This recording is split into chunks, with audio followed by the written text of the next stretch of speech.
Chapter 5 of a baby named Mango.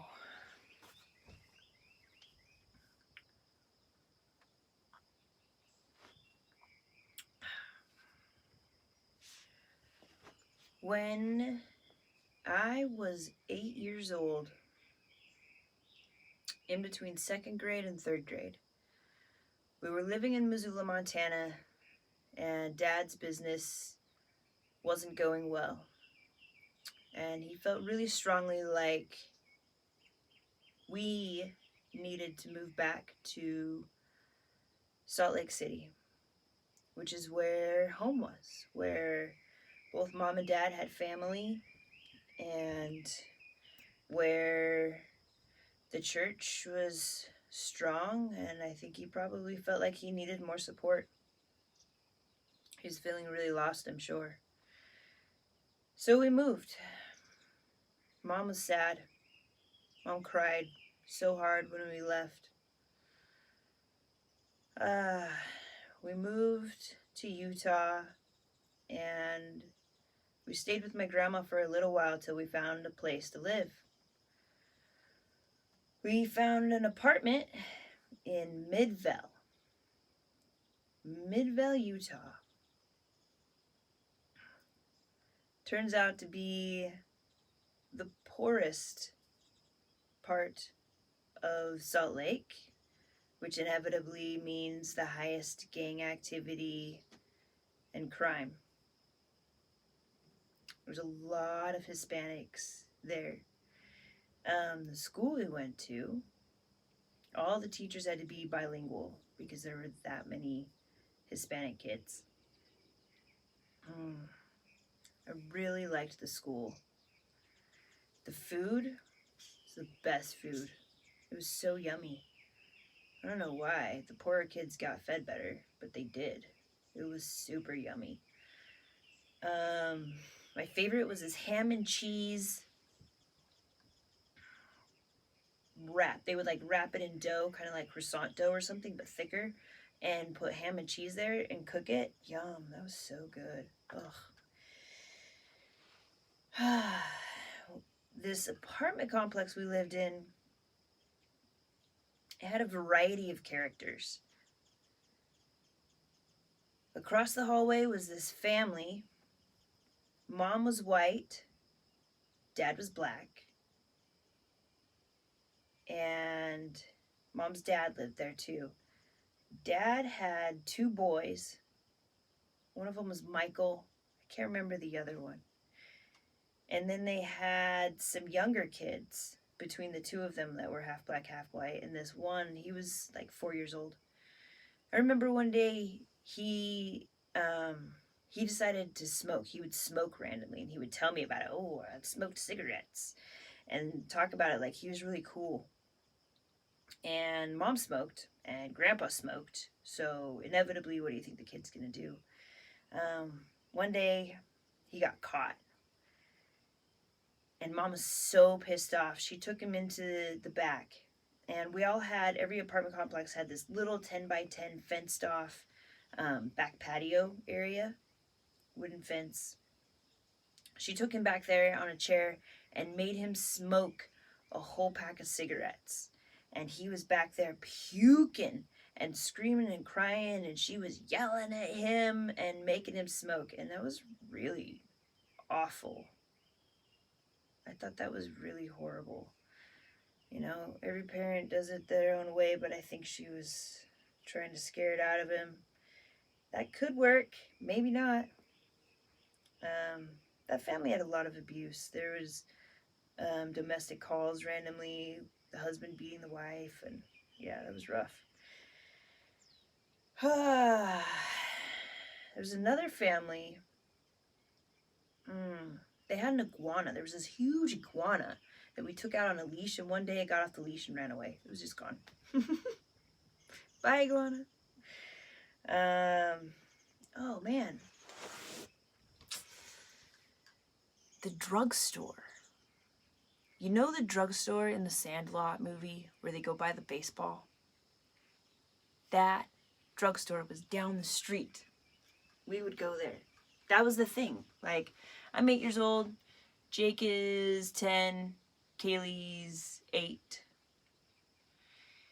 this summer, and, well, it was really exciting. There's this drugstore down the road that had this whole candy section in the back, all these penny candies. It was really great.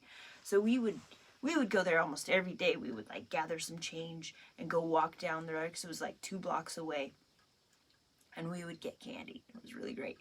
And the other thing that was down there was a Maverick.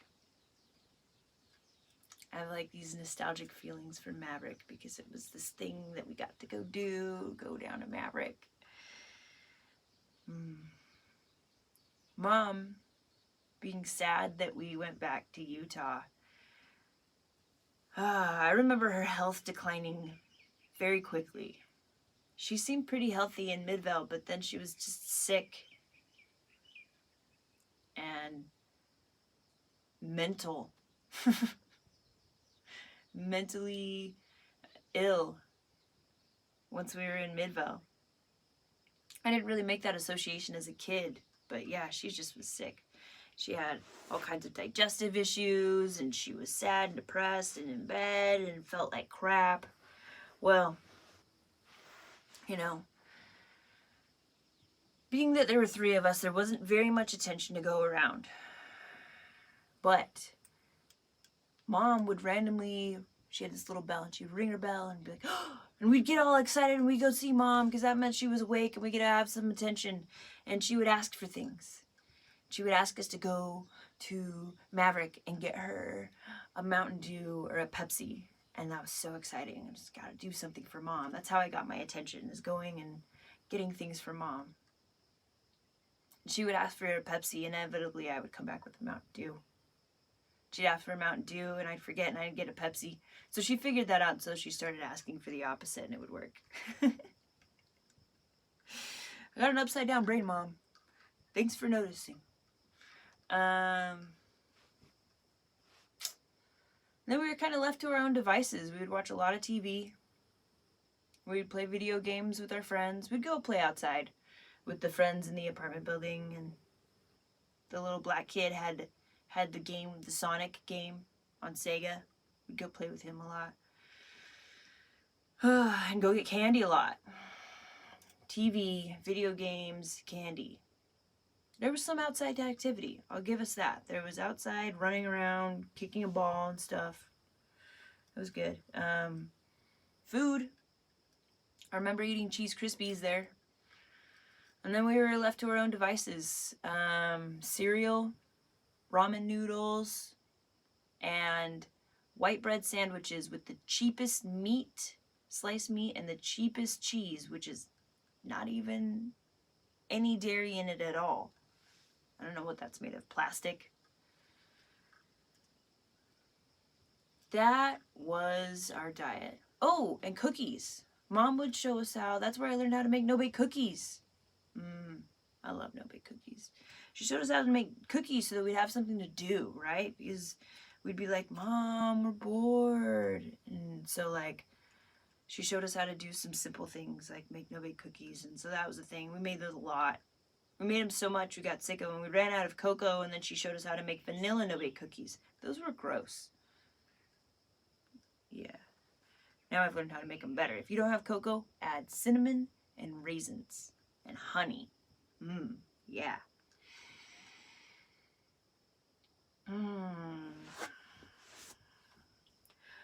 I had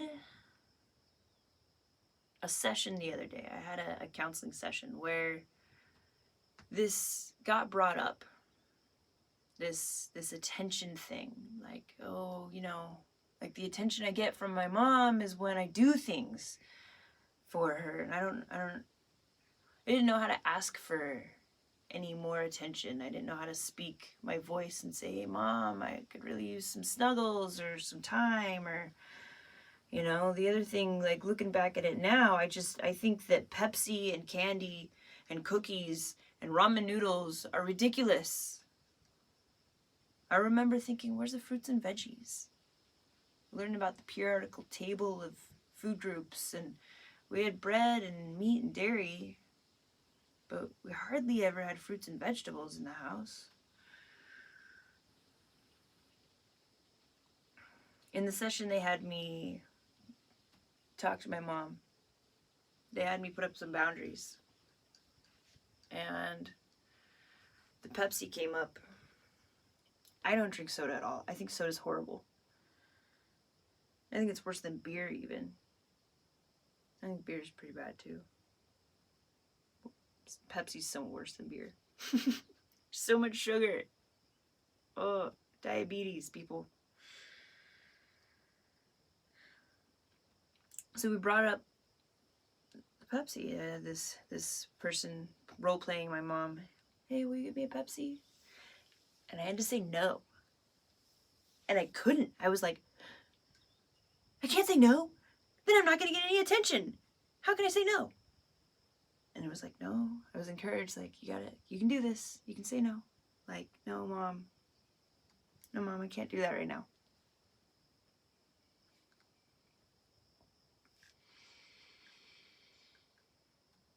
That was so scary for me. Say no to the only source of love.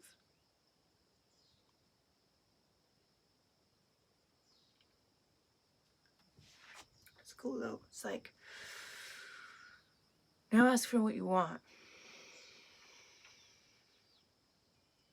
There's no way I would have thought of this at this point in my life. But as this adult, I know what I would have asked for. I mean, like, Mom,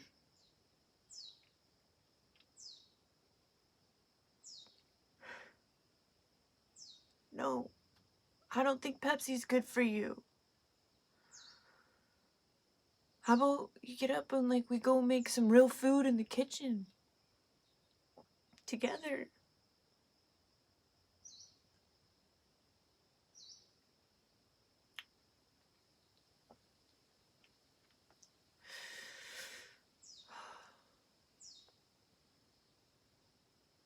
I would have really liked that.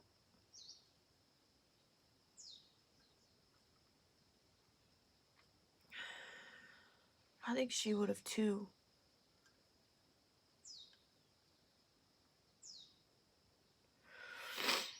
I have a hard time saying that my mom did any wrong, because I have so much compassion for her and her position where she was at. But something else that came up in this session around this was the counselor was like, you can tell your mom she failed.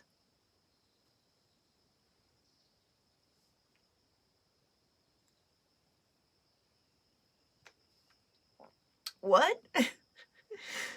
No, my poor mom, she's sick. We have to take care of her.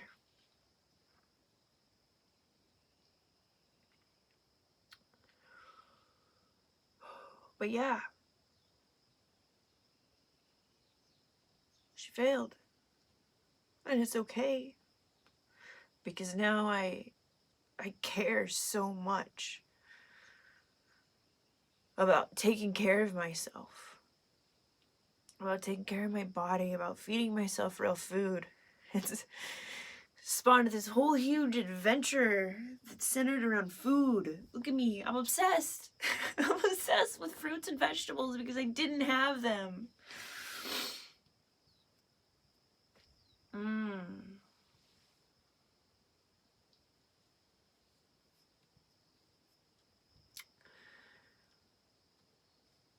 I was watching TV one day.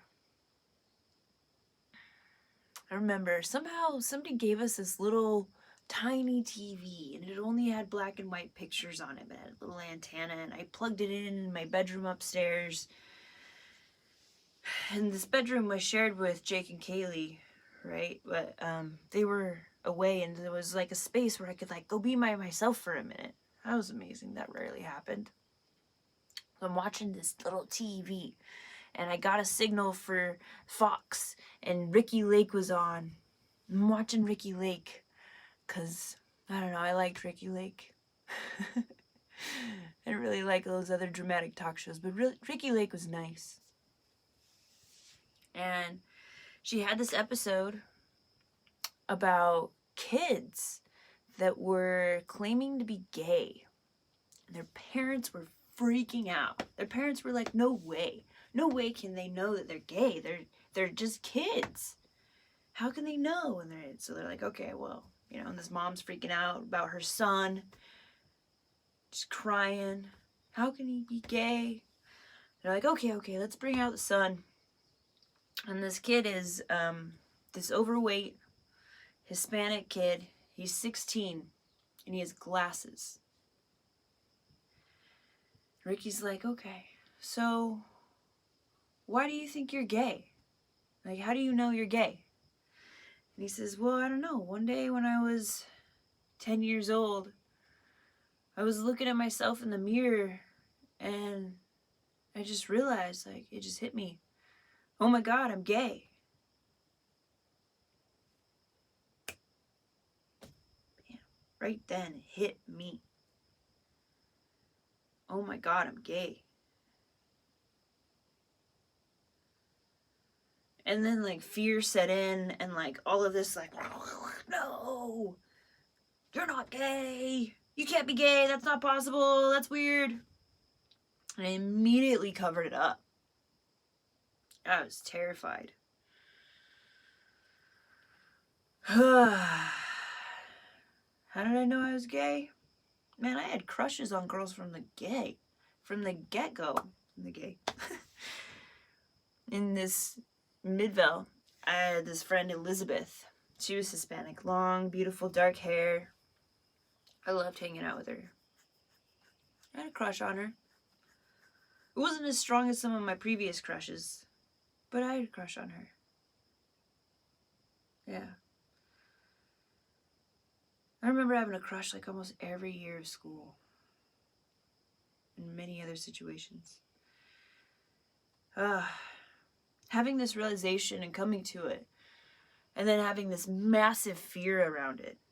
Coming from a culture where we were highly religious and it wasn't really talked about very much and you didn't know of gay people. I thought I was one in a million.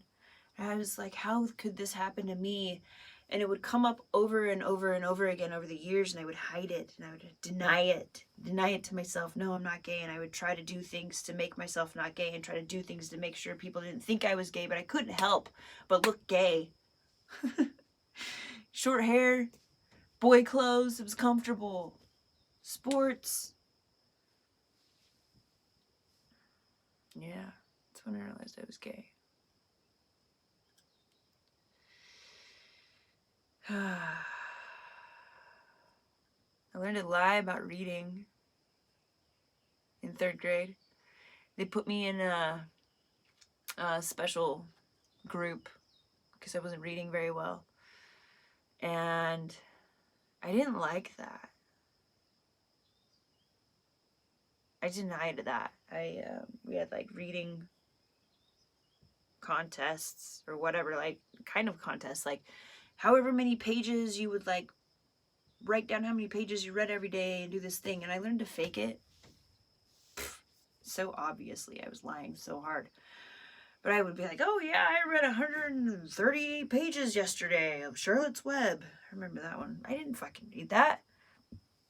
I had such a hard time reading. I didn't have any support, really. Anybody keeping me up on homework or reading to me or, you know, I remember lying about that. And then when we moved schools, you know, they were like, oh, we need to put her in special reading. And I had my mom sign a thing saying they didn't need to do that. My mom just did. Mom! I love you, but you failed. Dang it. I hate saying that. I loved her so much. And she was so hard. So challenging. Oh, this is hard to say. Mom, you failed. It's okay. Because here I am at 36 picking up the pieces. I got you. It's making for a beautiful adventure. Now I get to tell the story. Drama makes for a great story.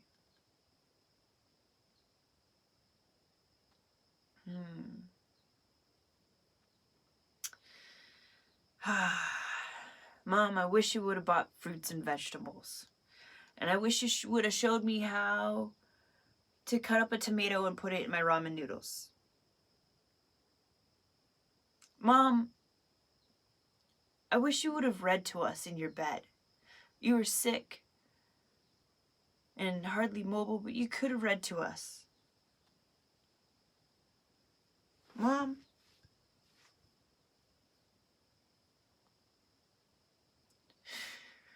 I wish you would have taught us how to play guitar.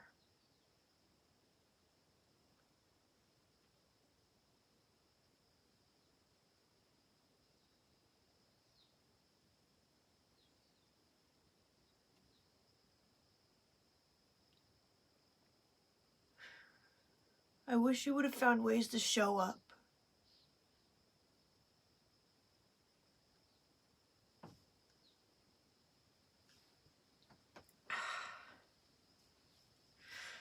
And I know it was hard because you couldn't show up for yourself. Because you were busy hiding from what you were afraid of, which is yourself.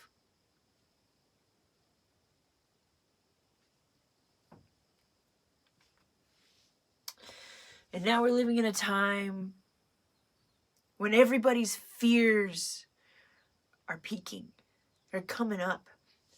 The world is quarantined, right? The US is quarantined. We're all afraid because we're afraid of people dying from this sickness. But you know what else is happening? Suicide is going up.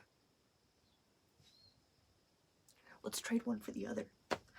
That sounds great. Fear is a huge thing. We're all facing our fears.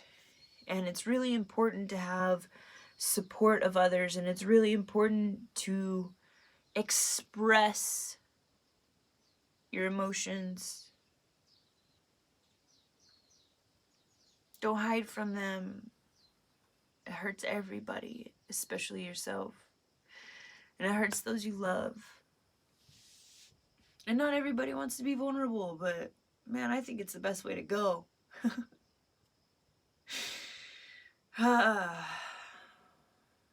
Yeah. Well.